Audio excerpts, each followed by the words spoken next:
Audio Jungle.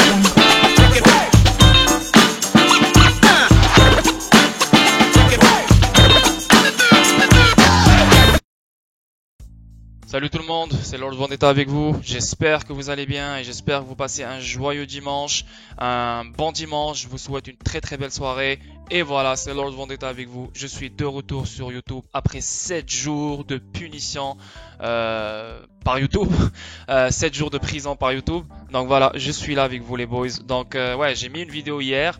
Malheureusement, c'est pas une vidéo qui était sur le coup, c'était une vidéo préenregistrée d'une semaine parce que je suis sur Twitch. Donc si vous connaissez pas Twitch, c'est une plateforme qui est le compétiteur de YouTube. Donc vu que au lieu de rester les bras croisés en attendant que YouTube me libère, donc j'ai commencé à utiliser Twitch. Donc j'ai fait des streams de samedi passé à hier. Donc chaque jour c'était des streams vraiment très très très approfondis sur XRP Ripple, des recherches très approfondies, des informations malades. Voilà, donc il y a certaines personnes de mon YouTube qui m'ont suivi sur Twitch. Donc voilà, qu'est-ce que j'ai décidé de faire? J'ai décidé de faire vraiment 3 streams par semaine sur Twitch seulement et 2 à 3 vidéos statiques sur YouTube seulement par semaine. Donc si vous voulez me voir, parler avec moi, me poser des questions, faire partie de la communauté et voir des informations que vous n'allez pas voir sur YouTube, ben, je vous invite vraiment à me suivre sur Twitch. Voilà, donc je suis sur Twitch, donc 3 live streams par semaine. Je parle de mardi, jeudi et samedi, 3 fois semaine minimum sur Twitch. Et le reste sera des vidéos statiques sur YouTube. Donc voilà les gars, je suis là, je suis sur YouTube. Donc cette vidéo sera pas une longue vidéo. On va parler de quelques nouvelles, des nouvelles fraîches. Ce n'est pas seulement XRP, ce n'est pas seulement Ripple. On va parler de Bitcoin, on va parler de plein de choses, mais c'est des nouvelles. Donc au lieu de rester dans le noir, je vais partager avec vous des nouvelles concernant la crypto au complet, hein, pas juste XRP et Ripple. Voilà. Donc on commence sans perdre trop de temps. Mais avant d'aller plus loin, j'aimerais juste remercier mes Patreons, mes VIP, mes soldats, ma famille. Hein. Donc je vais les remercier. Tout d'abord, je veux juste remercier mon tout premier Enzo Lapino, Noni, Amélie Lacoubi, Franck C37, Didiso, Antoine Gouillon, Big Lolo 180, Dolion, Juju, Angélique, Belgmimi Mounir, Mr. Biggie, Johnny Bigood, Yann May et El Calibré. Donc voilà, si vous voulez faire partie de ce mouvement les boys, le link de mon Patreon, il est juste en dessous de la vidéo, vous pouvez le voir juste ici. Donc voulez-vous, voilà, il est juste là, voulez-vous que votre nom soit mentionné sur chacune de mes vidéos et moi en retour, je cite votre nom et je vous remercie devant tout le monde sur chacune de mes vidéos et sur chacun de mes live streams. Je vous remercie et je vous remercie pour votre support. Donc voilà, c'est pour me supporter et supporter la chaîne. Ce n'est pas obligé, mais c'est un support et bien sûr ça fait du bien. Donc voilà, si vous voulez faire partie de ce mouvement, n'hésitez pas à cliquer sur le lien Patreon qui est juste en bas. Ok, donc s'il vous plaît, si vous êtes intéressé par des informations plus approfondies sur XRP Ripple, suivez-moi sur Twitch. Alors le lien il est juste là en dessous de chaque vidéo sur YouTube. Donc cliquez sur le lien, ça va vous amener directement sur ma page Twitch et inscrivez-vous et vous pouvez voir tous les streams qui seront chaque mardi, chaque jeudi et chaque samedi. Sinon, il y a d'autres links. Voilà, si ça vous intéresse pour acheter de la crypto, pour acheter un Ledger, pour mon Instagram, pour mon Twitter, pour des groupes communautaires XRP, Discord, tout ce que vous voulez. Donc tout est là si vous avez besoin de quoi que ce soit. Ok? Maintenant, on commence et c'est la vidéo d'aujourd'hui. C'est quoi?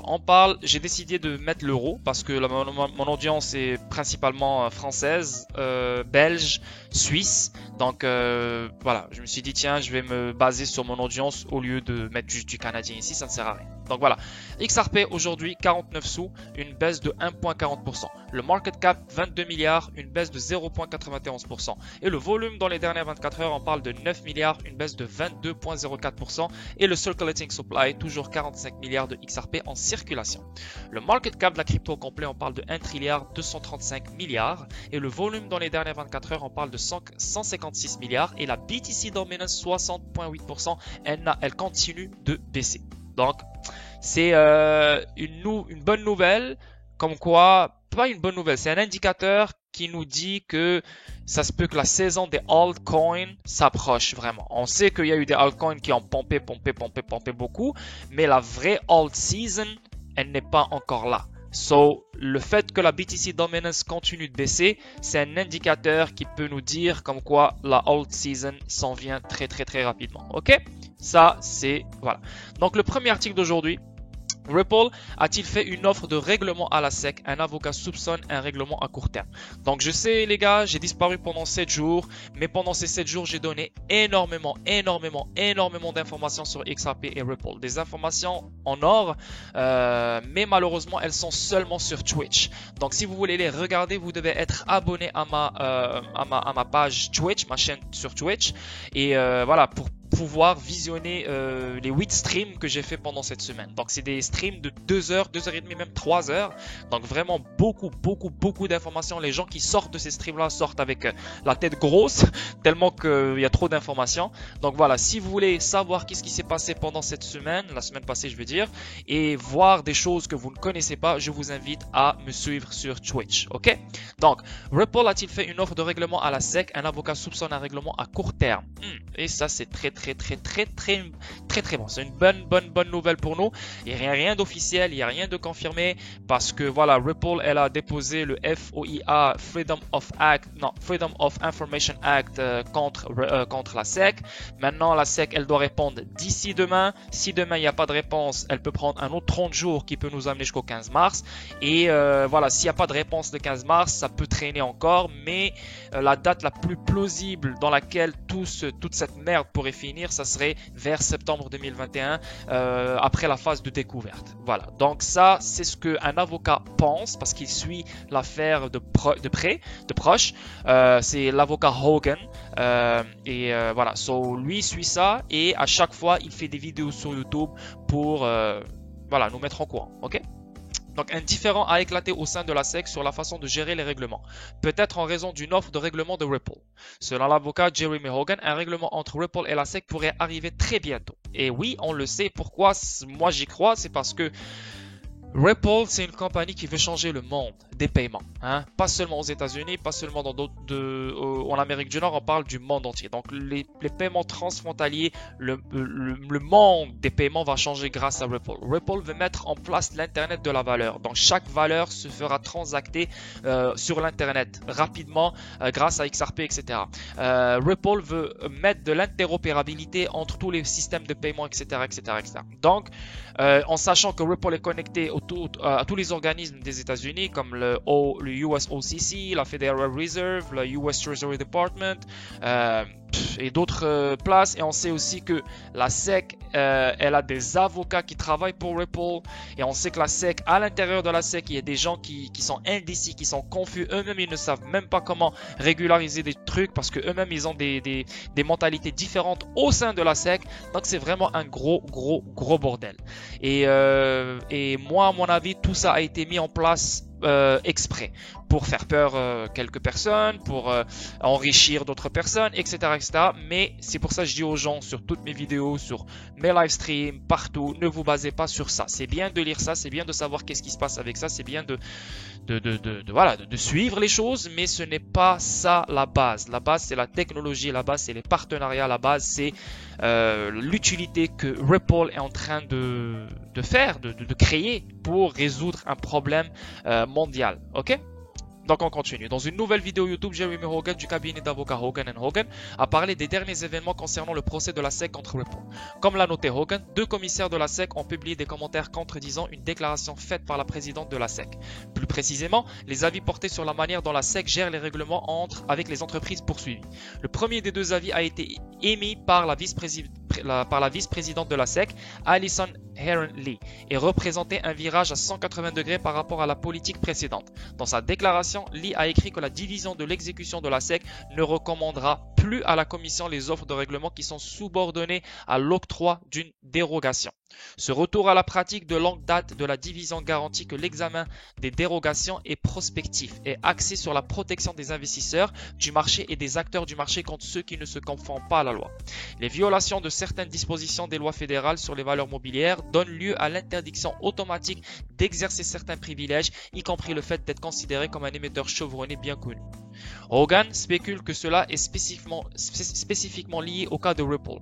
Selon Hogan, Ripple a peut-être fait une offre de règlement à la SEC que la SEC a rejetée, menant à la déclaration. Le règlement, selon Hogan, pourrait avoir été que Ripple placera la vente de XRP sous l'égide de la SEC, mais aura toujours la capacité de vendre du XRP à de grands investisseurs. Ripple a-t-il fait une offre de règlement à la SEC? Cependant, les commissaires Hester Peirce et Elad Roseman ont également publié une déclaration sur les offres de règlement conditionnelles. Un peu plus tard, cela m'a époustouflé et est très normal, comme l'a évoqué Hogan.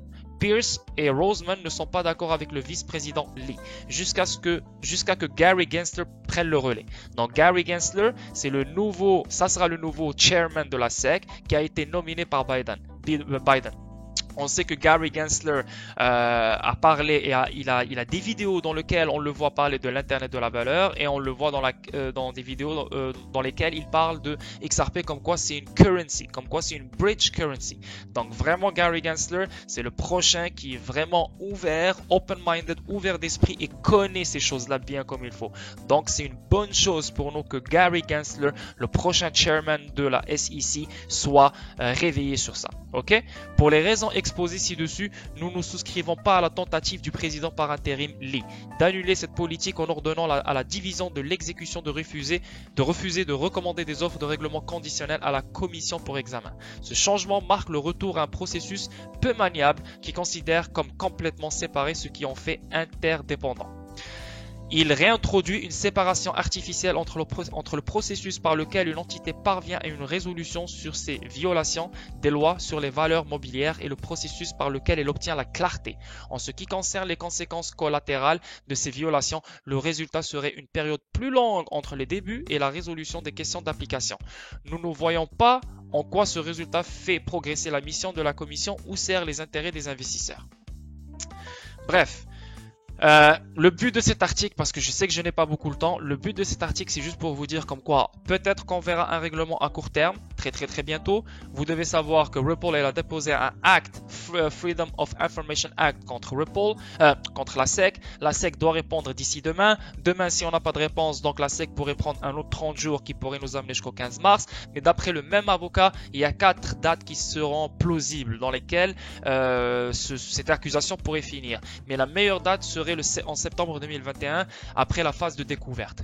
Donc là maintenant, ce qu'on voit maintenant avec ce qu'on est en train de lire dans cet article, que les choses peuvent finir très vite et aussi Gary Gensler, c'est le nouveau chairman qui a été nominé par Biden mais pas encore confirmé, est un gars de crypto. Il aime la crypto, il est ouvert à la crypto et il a reconnu XRP comme une currency, comme une devise de pont, bridge currency. Ok, il a même aussi parlé de l'internet de la valeur et on sait qui est très bien positionné dans l'internet de la valeur, c'est XRP, Ripple. Ok. Donc, je vais mettre le lien de cet article en dessous de la vidéo. Vous pouvez lire plus en détail. Maintenant, le cofondateur de Ripple, Jed McCaleb, pourrait vendre du XRP d'une valeur de 166 millions de dollars. Dernièrement, il y a juste, je pense il y a 2 jours, 3 jours, il a vendu pour 93 millions de dollars de XRP. Maintenant, il compte vendre pour 166 millions de dollars de XRP. Donc, il y a des gens qui ne sont pas d'accord avec ça, il y a des gens qui s'en foutent, etc. Moi, je m'en fous. Parce que c'est un gars qui a travaillé pour Ripple, il a donné des services à Ripple, donc en retour, il a été payé. Et pourquoi ce n'était pas seulement juste un employé, c'est le cofondateur de Ripple. Ce n'est pas n'importe qui. Donc ce gars-là, il a eu des milliards de XRP. Donc voilà, et à chaque fois, il les vend. Il les vend pour subvenir à ses besoins, pour se payer peut-être une nouvelle cuisine, une nouvelle voiture, financer son projet qui est stellaire, XLM. I don't know. Mais moi, je ne vois aucun mal dans ça. Aucun mal dans ça. Le gars, il a travaillé sur un truc, il a reçu un truc, là, il le vend comme il veut. Tranquille. Ok? Voilà.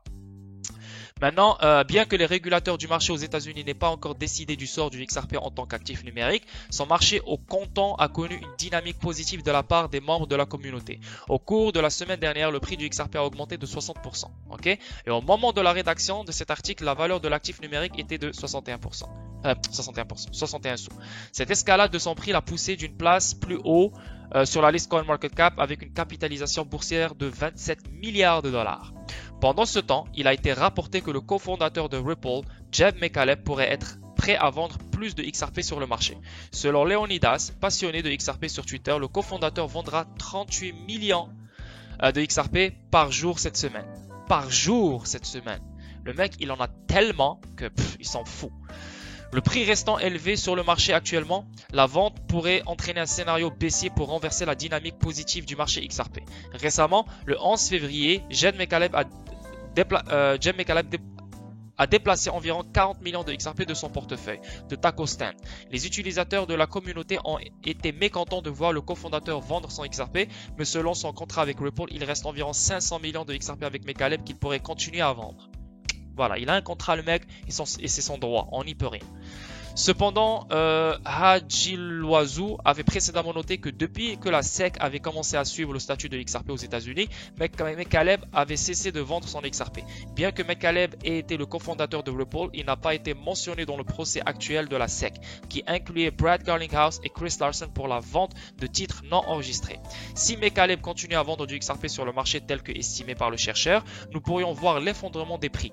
Les graphiques de négociation de XRP suggéraient qu'il ne déposait d'aucun volume réel, ce qui pourrait être dû aux pompes inorganiques qui ont été causées plus tôt sur le marché. Les temps peuvent devenir encore plus durs pour XRP en tant qu'actif numérique, mais sa communauté est restée optimiste quant à son avenir. Anyway les gars, il faut pas faire attention à ce que ces articles écrivent, parce que voilà, ils essayent de mettre le doute, ils essayent de mettre la confusion chez les gens. Encore une fois, nous on est là pour le long terme. On n'est pas là pour le court terme. Même si on voit XRP baisser à 15 sous, 10 sous, au contraire, c'est une opportunité pour nous pour racheter encore plus. Donc, moi, si je le vois baisser, je vais être heureux. Si je le vois monter, je vais être heureux. Dans les deux cas, je suis une personne heureuse. Et aussi, en parlant de Jed McCaleb, si maintenant la SEC, elle a poursuivi Brad Garlinghouse et Chris Larsen en leur disant « Hey, vous avez vendu vos XRP d'une façon nanana », ben, Jed McCaleb, son tour s'en vient. Parce que lui aussi, il vend ses XRP d'une façon blablabla, je sais pas quoi, pour subvenir à des opérations, pour financer ses activités, dans Stellar, dans plein de choses. Donc, voilà.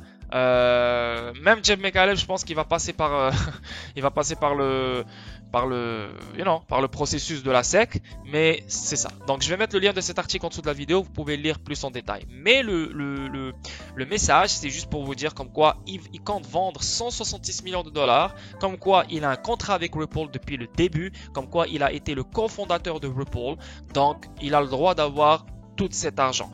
Et aussi, il a le droit de les vendre comme il veut. Maintenant, la SEC, elle peut se retourner contre lui et lui dire « Hey, viens ici, qu'est-ce que tu fais avec cet argent? Est-ce que tu finances des activités ?» Alors, si tu finances des activités, ben, tu vends XRP comme une security. Ok? Donc, voilà, c'est à garder en tête. Maintenant, on passe au troisième article. Et le troisième article, un officiel de la BCE lance une idée de limite sur les avoirs numériques en euros afin de décourager les thésaurisations. Donc ça veut dire qu'il n'y a plus personne qui pourra devenir riche. Il n'y a plus personne qui pourra, je sais pas moi, faire sa vie, être un entrepreneur, faire de l'argent. C'est fou ça fait peur pour de vrai. Les responsables de la Banque Centrale Européenne ont déclaré ces dernières semaines qu'ils continuent à évaluer tous les facteurs à l'origine d'un lancement potentiel d'une version numérisée de l'euro. Parmi ces domaines à considérer, l'effet potentiel d'un euro numérique sur l'intégrité du système bancaire européen et comment un euro numérique peut modifier le comportement des consommateurs au détriment de la santé des banques en contact avec les consommateurs. Cette considération s'est avérée être un thème récurrent parmi les déclarations publiques des banques centrales sur le sujet des monnaies numériques des banques centrales CBDC. On sait déjà que voilà les CBDCs, tout le monde parle des CBDCs, tout le monde parle de sortir les CBDCs. On a vu BIS, on a vu le Canada qui parle de ça, on a vu presque tous les pays commencent à parler des CBDC. On a vu l'Inde, on a vu la Turquie. Donc je sais que vous, mes youtubeurs, mon audience sur YouTube, la plupart de vous n'ont pas vu mes streams, mais si vous regardez mes streams, vous allez comprendre de quoi je parle. Donc, les CBDC sont vraiment une priorité politique en ce moment. C'est vraiment très chaud. On a même la BCE qui a dit, on va commencer on va donner une réponse au milieu de 2021 sur l'euro. Ok, le digital euro, je veux dire. Donc le 10 février, Fabio Panetta, membre du conseil d'administration de la BCE, a discuté de certaines de ses considérations de conception lors d'un séminaire en ligne. Une préoccupation spécifique qu'il a souligné est de savoir si un euro numérique pourrait inciter les consommateurs à transférer les dépôts des banques commerciales et vers la banque centrale, en particulier peut-être en période de crise. Une option possible pour prévenir ce comportement, placer un plafond sur les avoirs numériques en euros au niveau individuel. Eh ben, c'est fini. Plus on avance, plus on n'a plus de vie, les amis. Sérieusement, on n'a plus de vie. Plus on avance, plus il nous écrase là, c'est incroyable. Cela empêcherait les entrées massives de dépôts bancaires, ainsi que les entrées de portefeuilles volatiles de l'étranger vers la banque centrale. Voilà, c'est fini, tu fais plus rien de ta vie. Voilà, t'es limité, tu ne peux plus faire des gros dépôts, tu ne peux plus être riche, tu ne peux plus... C'est incroyable. Une façon de faire cela, tout en autorisant l'utilisation de l'euro numérique pour des transactions importantes, consisterait à exiger que les fonds entrants dépassant la limite d'un utilisateur soient redirigés vers un compte bancaire. Le lien entre l'argent privé et les comptes numériques en euros permettrait d'éviter fragmentation de la liquidité d'un utilisateur et serait également utile pour les paiements sortants. Des transactions sortantes importantes pourraient être effectuées en transférant une combinaison d'euros numériques et de monnaie privée. Voilà. Donc, je vais mettre le lien de cet article en dessous de la vidéo. C'est juste pour vous faire comprendre que les CBDCs sont un sujet très très chaud et aussi que il y aura un plafond sur les avoirs numériques en euros. Désolé. Donc, il y aura un plafond sur les avoirs numériques en euros au niveau individuel. Donc voilà, tu ne peux pas avoir, je sais pas moi, le nombre que tu veux en euros numériques. Tu auras un plafond que tu pourras déposer, que tu pourras sortir, etc., etc. Donc voilà, il y aura un contrôle total. Maintenant, le quatrième article, on parle de Bitcoin devient un actif de 1 billion, de 1 trillion de dollars. Ils ont fait une erreur, 1 billion, parce que il y a déjà, Bitcoin dépasse déjà le 1 billion, on va le voir ici. Voilà, on parle de 750 milliards de dollars en euros, 750 milliards en euros. Donc s'il monte à 50 000 euros, c'est facile, 1 trillion d'euros ici, ok? Donc c'est ce qu'il veut dire. La capitalisation boursière de Bitcoin atteindra une valeur de 1000 milliards de dollars à un prix BTC de 53 000 dollars. La capitalisation boursière actuelle de Bitcoin s'élève à 904 milliards de dollars avec sa capitalisation boursière entièrement diluée dépassant 1 billion de dollars. Il veut dire 1 trillion de dollars, c'est ça.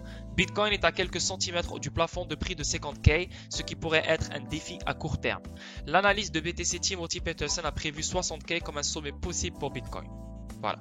Donc, oui, ça parle de chiffres, mais c'est juste pour vous faire comprendre dans cet article que, c'est à regarder, c'est à suivre. On pourrait voir la capitalisation de Bitcoin monter à 1 trilliard d'euros, voilà, facile. Donc c'est chaud, c'est très chaud. Est-ce que je dis il faut acheter? Non, moi je m'en fous de Bitcoin, je détiens aucun Bitcoin, je déteste Bitcoin et je le considère même pas. Maintenant, c'est le premier qui a existé, c'est le premier qui a ouvert la porte à tout ça. C'est cool de le voir à 1 trillion de dollars, donc ça montre que les autres peuvent suivre, surtout XRP. Voilà, le 5e article. Et, j'ai oublié de le traduire, cet article. Je vais juste, voilà. Donc, la Toyota Prius de 48 millions de dollars et d'autres voitures achetées en Bitcoin valent une fortune aujourd'hui. Avec Bitcoin à un niveau record de près de 50 000 dollars, il y a un peu de regret à ressentir ici pour ces premières folies. Donc il y a des gens qui ont acheté des Prius avec des Bitcoins, ils étaient contents, waouh, j'ai fait un fou achat, blablabla, blablabla. Et là maintenant quand ils voient Bitcoin à 50 000 dollars, ils se disent putain, j'aurais dû garder mon Bitcoin, j'aurais pu acheter une Bugatti maintenant. Avec ta Prius, là va te cacher. Tesla a fait des vagues cette semaine après avoir informé la Securities and Exchange Commission des États-Unis qu'elle avait acheté 1,5 milliard de dollars en Bitcoin. Apparemment, le constructeur automobile électrique prévoit également d'accepter la crypto-monnaie pour les paiements sur ses véhicules, ce qui implique un risque pour Tesla et le consommateur. Comme nous l'avons vu précédemment, la valeur montante du Bitcoin, un peu plus de 48 500 dollars pour une seule pièce au moment de la rédaction de cet article, est revenue pour mordre ceux qui ont acheté leur voiture il y a des années avec la monnaie numérique toujours fluctuante. Et certains ont pris de plus gros loss que le reste. Tesla est vraiment le premier constructeur automobile à adopter l'adoption de la cryptographie grand public. Et bien que ce soit peut-être le constructeur automobile le plus grand et le plus populaire qui envisage d'accepter les paiements en crypto-monnaie. Ce n'est pas la première entité liée à l'automobile à suivre cette voie. Pendant des années, les concessionnaires automobiles de niche et même les particuliers se sont lancés dans la monnaie volatile pour payer des biens et des services compte tenu du prix record de Bitcoin en 2021. Le moment est plus propice que que jamais pour revenir sur certains des achats les plus notables liés à la voiture effectuée avec Bitcoin. On va même pas parler de la pizza là qui a coûté 10 000 Bitcoin. Le mec, je suis sûr, il est en train de... Je suis sûr un jour on va entendre qu'il s'est suicidé là, mais c'est trop. Anyway.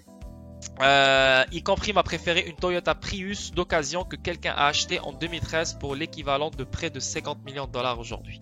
Imagine, t'achètes une Toyota Prius à 50 millions de dollars. Eh ben, c'est ça la voiture.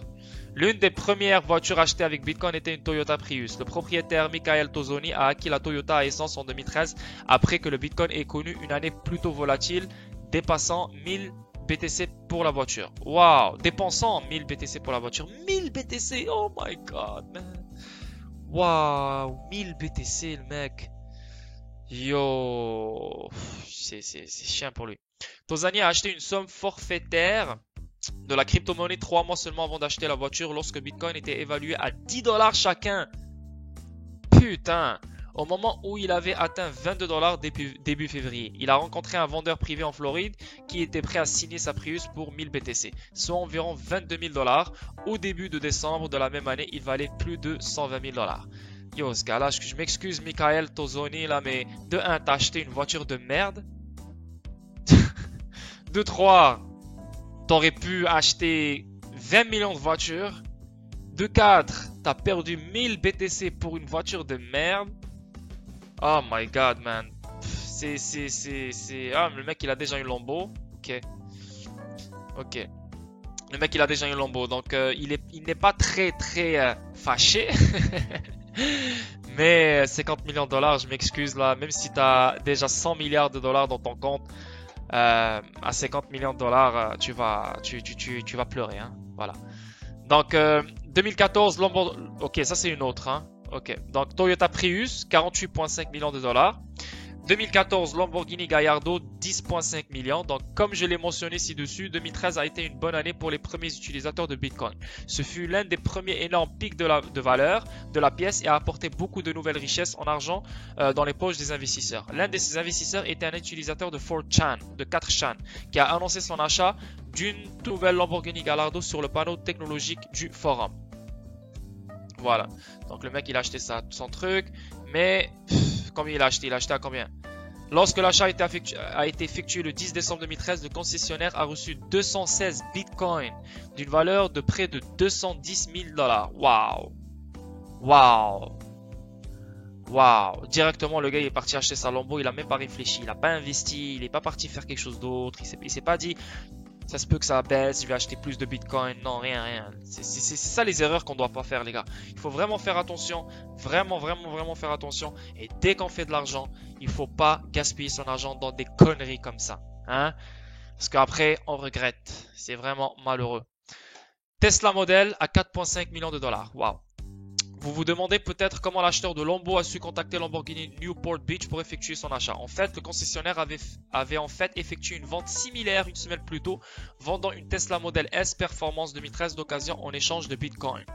L'acheteur a terminé l'achat le 4 décembre, le jour où Bitcoin valait le plus en 2013. Le timing parfait a abouti à un paiement de 91 Bitcoins, soit l'équivalent de 113 000 dollars, marquant la toute première vente de crypto-monnaie du concessionnaire. Aujourd'hui, ce même montant vaut plus de 4,4 millions de dollars.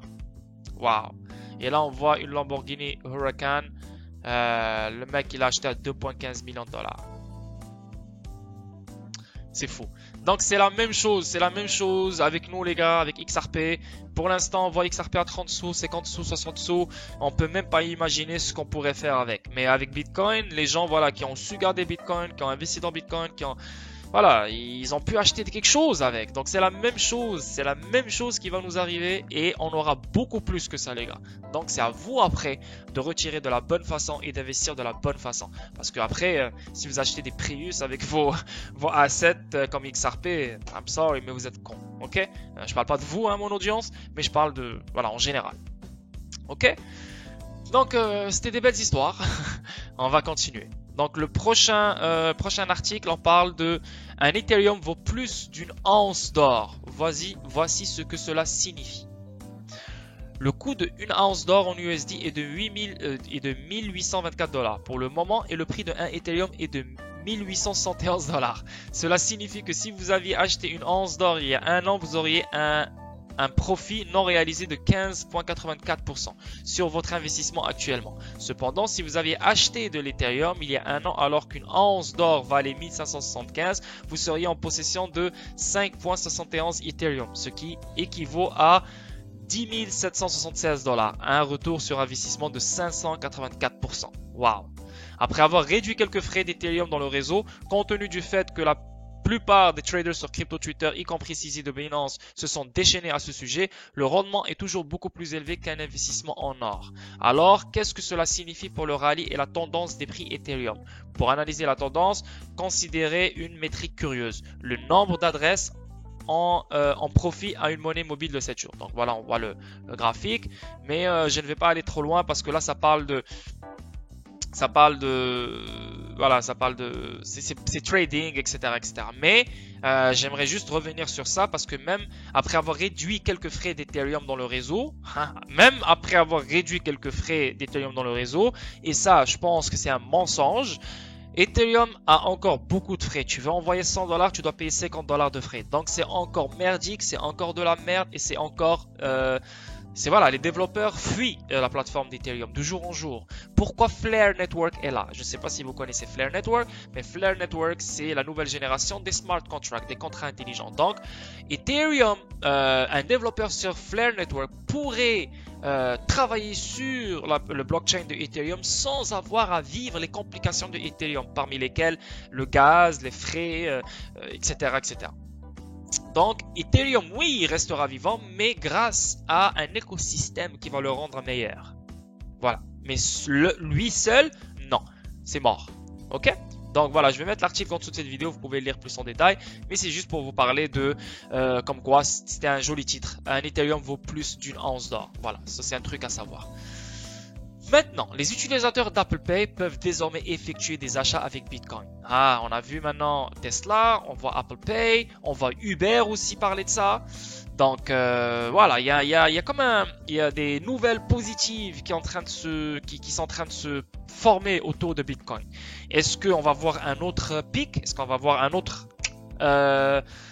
autre direction vers le nord? Peut-être, avec tout ce qui se prépare, peut-être. Ça m'étonnerait même pas. Donc, on sait que Tesla, on sait que Uber est là et on sait que Apple Pay maintenant est là. Donc, il semble que rien n'empêche Bitcoin de se généraliser. La crypto-monnaie préférée de tout le monde arrive maintenant sur Apple Pay. Portefeuille Bitcoin BitPay permet aux utilisateurs qui s'abonnent à son service Prepaid Mastercard d'ajouter leur carte à Apple Pay et Apple Wallet. En d'autres termes, ces utilisateurs peuvent effectuer des transactions Apple Pay en utilisant Bitcoin et d'autres crypto-monnaies telles que Ether, actuellement pris en charge par BitPay. Trop cool! Et voilà, BitPay c'est là. Donc, vous pouvez ajouter votre carte sur BitPay et vous pouvez sur Apple Pay et vous pouvez payer avec Bitcoin, tout ce que vous voulez. C'est incroyable. Donc, c'est cool. Donc, vraiment, on voit une adoption qui est en train de se faire. On voit maintenant qu'il y a une adoption d'une façon facile, très facile. Même une grand-mère et un grand-père peuvent utiliser ce genre de mécanisme maintenant. C'est ce qui est cool et c'est ça la vraie adoption. Tant que ça reste compliqué, dis-toi que c'est une confirmation comme quoi les choses ne sont pas encore prêtes. Et le fait qu'on voit maintenant des choses se faciliter de ce genre, voilà, comme ça devient de plus en plus facile et de plus en plus accessible à tout le monde. Donc, ça confirme qu'on est là, on est proche, on est là. Donc voilà, c'est un truc à savoir et c'est ça le sujet d'aujourd'hui. C'est comme quoi Apple Pay maintenant les utilisateurs d'Apple Pay peuvent désormais effectuer des achats avec Bitcoin. Ok? Donc, grâce à BitPay. Donc voilà, si vous avez BitPay ou vous utilisez BitPay, donc c'est un bon truc à avoir. Et vous pouvez utiliser vos cryptos grâce à BitPay. Ok? Donc voilà, c'est juste le titre d'aujourd'hui. Il est sorti le 14 février, donc on est le 14, donc c'est aujourd'hui. Donc voilà, vous savez qu'est-ce qui se passe. Maintenant, on voit encore dans Bitcoin. Donc voilà, on a parlé plein de Bitcoin dans cette vidéo. On a parlé de Bitcoin, comme quoi il va bientôt toucher le 1 trillion de dollars dans le market cap. On a parlé de 3 histoires drôles et farfelues des gens qui ont vendu leur Bitcoin pour des choses un peu caves et stupides. Ethereum, il vaut plus d'une once d'or. On voit les utilisateurs Apple Pay qui peuvent utiliser Bitcoin. Et là maintenant, voilà, demande de Bitcoin chez JP Morgan n'est pas encore là, déclare le coprésident de la banque. Donc JP Morgan COO est certain que la demande de Bitcoin sera là à un moment donné et que la banque s'impliquera dans la crypto-monnaie. La banque d'investissement multinationale géante américaine JP Morgan Chase Echo pourrait être parmi les prochaines entités à s'impliquer dans le Bitcoin. Le coprésident de la banque Daniel Pinto a récemment déclaré que si la demande pour la toute première crypto-monnaie n'est pas encore pleinement là, elle le sera à un moment donné et l'institution doit être préparée. JP Morgan sera le prochain sur le train en marche BTC. L'année dernière a en effet été cruciale pour la crypto-monnaie principale car la pandémie Covid-19 a mis en évidence ses avantages pour le monde financier traditionnel et de nombreuses personnes, entreprises et institutions de premier plan ont ouvertement loué et admis avoir alloué des fonds à l'actif. Donc voilà, on sait qu'il y a des gens qui ont commencé à investir, des institutions, etc. Donc c'est rien de nouveau.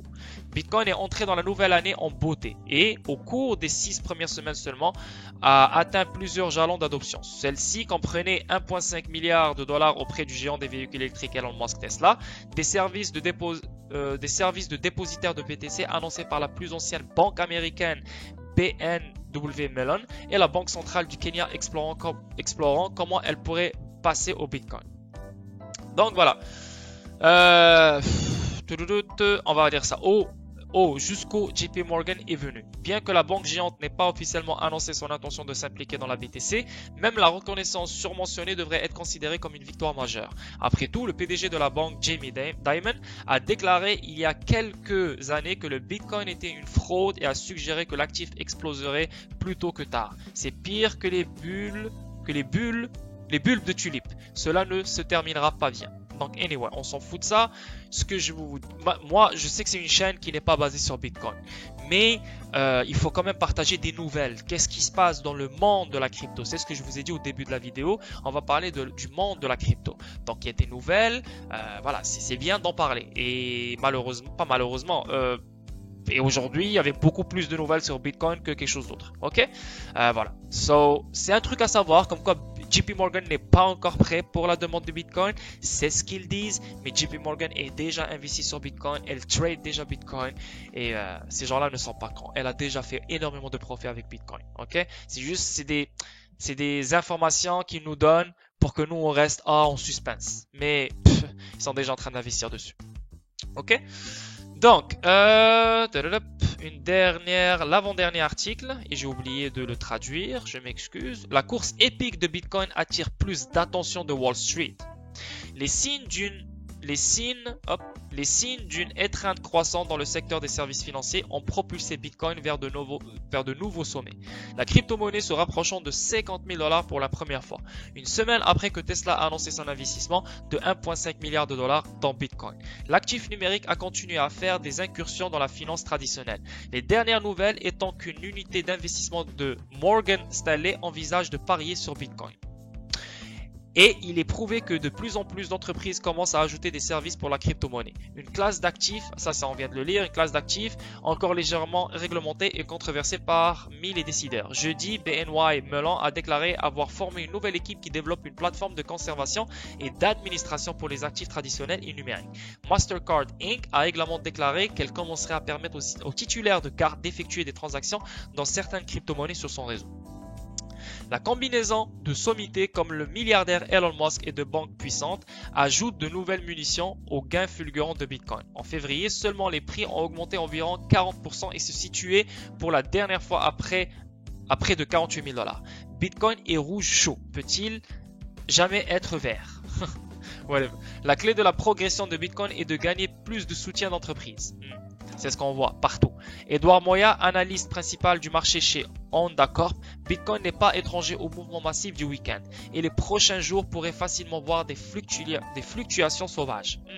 Il reste un débat féroce sur la question de savoir si Bitcoin est un actif légitime avec un objectif ou une valeur réelle. Le jeton a été ridiculisé par son rôle dans le blanchiment d'argent et les escroqueries. Et récemment, Nassim Nicolas Taleb, autour de The Black Swan, a déclaré qu'il se débarrassait de son Bitcoin. Une devise n'est jamais censée être plus volatile que ce que vous achetez et vendez avec elle. Bien sûr, et je lui donne raison. Bitcoin est seulement un véhicule de spéculation. Ce n'est pas un véhicule d'investissement, ce n'est pas un store of value, un réserve de valeur, ce n'est pas une devise, ce n'est rien. C'est de la merde, ça ne sert à rien. Maintenant, c'est le premier qui a existé, c'est le premier qui a ouvert la porte à tout ça. Et là, maintenant, on voit qu'il y a beaucoup d'argent que les compagnies peuvent faire dessus. Maintenant, on voit qu'il y a un adossement qui est en train de se faire par les compagnies envers Bitcoin. Et là, tu as tous les autres, les gens normaux comme toi et moi. Le fait qu'ils voient Tesla, le fait qu'ils voient Elon Musk, le fait qu'ils voient Uber et Apple Pay ajouter Bitcoin, pour eux, c'est un très très bon investissement. Mais ils ne font pas attention à la technologie de cet investissement. La technologie ne sert absolument à rien. Jusqu'à maintenant, ils essaient de lui trouver une utilité, mais malheureusement, son utilité ne sert absolument à rien. Son utilité sert seulement à acheter et le revendre plus cher. Par exemple, XRP, son utilité, c'est améliorer les paiements transfrontaliers. Bitcoin n'améliore rien. C'est 4 transactions par seconde. Il gaspille 2400 kW par transaction. Il gaspille l'énergie de l'Argentine, de la Suisse, de la Hollande en même temps. Voilà, et ainsi de suite, ainsi de suite, ainsi de suite. Il se fait booster par Tether.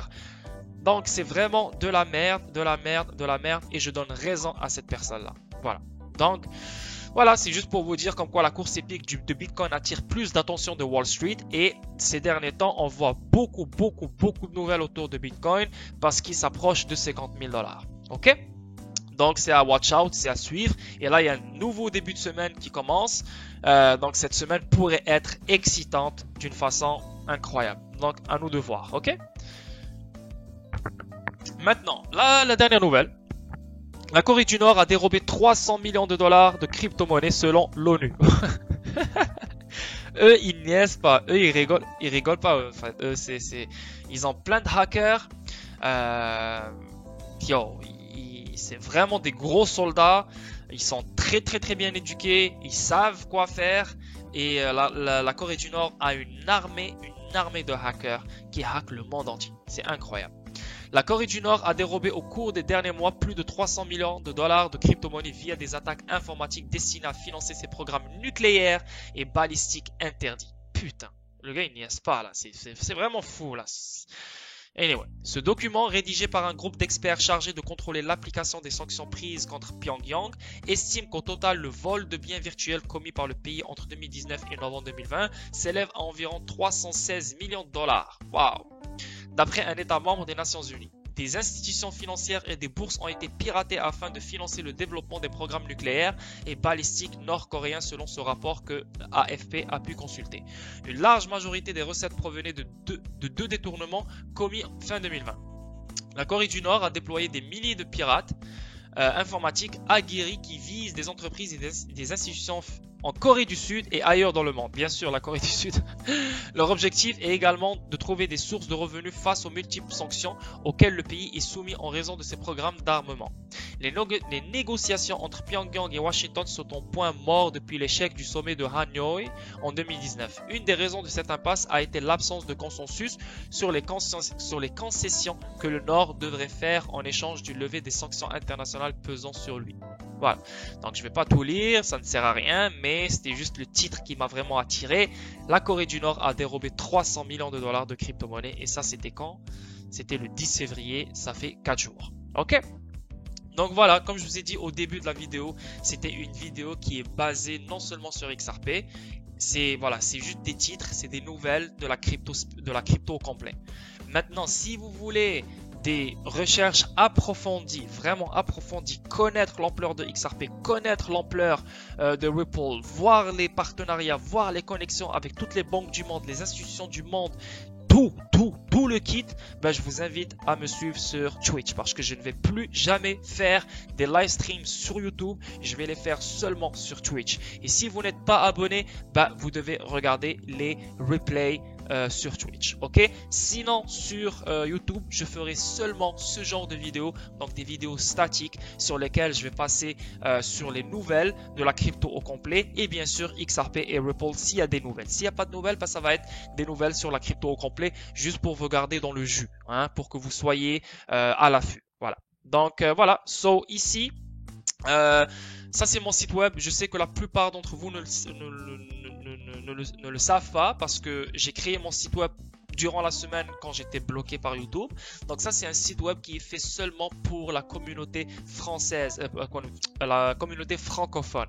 Donc si vous cherchez des renseignements, des nouvelles, des informations sur XRP, sur Ripple, vous avez un site que j'ai créé moi-même, un site spécialement pour les francophones, seulement en français. Donc un site qui est très simple, il n'est pas très compliqué et il n'y a pas beaucoup de pages. Donc on vient en dessus directement, on tombe sur les articles. Donc comme vous pouvez voir, il est déjà rempli, il y a déjà énormément d'articles que vous pouvez lire, que vous pouvez voir, lire avec vos membres de la famille, vos amis, etc., etc.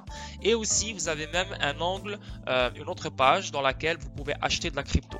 Donc si vous n'avez pas un compte Binance, vous pouvez venir ici, ouvrir un compte Binance, Bitrue, Celsius, Coinbase, et aussi vous pouvez même acheter un Ledger. Donc si vous avez des amis et des membres de la famille, ils ne savent pas où chercher de l'info, vous avez un site spécialement pour les francophones, xrpactualité.com. Donc tu te réveilles le matin, au lieu de perdre 1 heure, 2 heures à faire tes recherches sur les news, tu viens ici, moi je fais la job pour toi. Donc je vais chercher les news sur les sites anglophones, partout sur l'internet, je prends les meilleures news et je les mets sur ce site, et je les traduis en français et je les mets sur mon site. Donc voilà, je l'ai fait pour vous mon audience, et voilà, faites comme chez vous, utilisez-le comme vous voulez, ok? Sinon, et voilà mon Twitch. Donc je vous invite vraiment à me suivre sur Twitch. Donc voilà, c'est Lord V XRP. Donc si vous voyez bien, vous voyez, voilà, ça c'est tous les live streams que j'ai fait. Hier, j'ai fait un live stream de 3 heures, avant-hier un live stream de 4 heures, avant-hier un live stream de 2 heures, avant-hier 4 heures, 1 heure.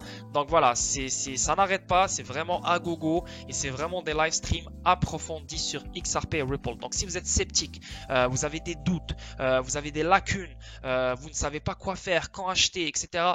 Ces live streams et cette chaîne Twitch va vraiment mettre le coup sur le cercueil pour, voilà, le dernier clou, comme voilà, ça, elle va vous faire comprendre tout ce qu'il faut concernant XRP et Ripple, ok? Et aussi le dernier, suivez-moi sur Twitter, voilà. Pour plus d'informations, vous savez que mon Twitter est en anglais et en français, donc je réponds aux gens en anglais, je réponds aux gens en français, donc faites comme vous voulez. Si vous voulez m'écrire en privé, si vous voulez rentrer en contact avec moi, je vous conseille Twitter. Donc n'oubliez pas le site xrpactualité.com, il est en dessous, tous les liens sont en dessous de mes vidéos, donc ne vous inquiétez pas, juste en dessous de ma vidéo, vous allez trouver tous les liens de ma chaîne Twitch, de mon site web et de mon Twitter. Donc le site Twitch pour les live streams, mardi, jeudi, samedi et Twitter, ok? Donc j'espère vraiment que ça a été instructif pour vous, j'espère vraiment que vous avez aimé la vidéo. Je sais qu'elle était un peu bizarre parce que je ne suis pas habitué de faire ce genre de contenu, parce que je suis spécialement sur XRP et Ripple, mais voilà, c'est un début, hein, et voilà, j'espère que vous allez aimer. Merci pour votre support, merci pour vos encouragements, merci pour vos likes, merci pour vos commentaires. Je lis tous les commentaires et je réponds à tout le monde. Et si les gens ne sont pas à l'aise avec mon caractère, je leur conseille d'aller voir une autre chaîne, parce que moi je vais rester qui je suis, comme je suis, et je vais dire ce que je veux dire. That's it, that's all. So encore une fois, merci la famille, et je vous souhaite un bon dimanche et un bon début de semaine demain. Bye bye.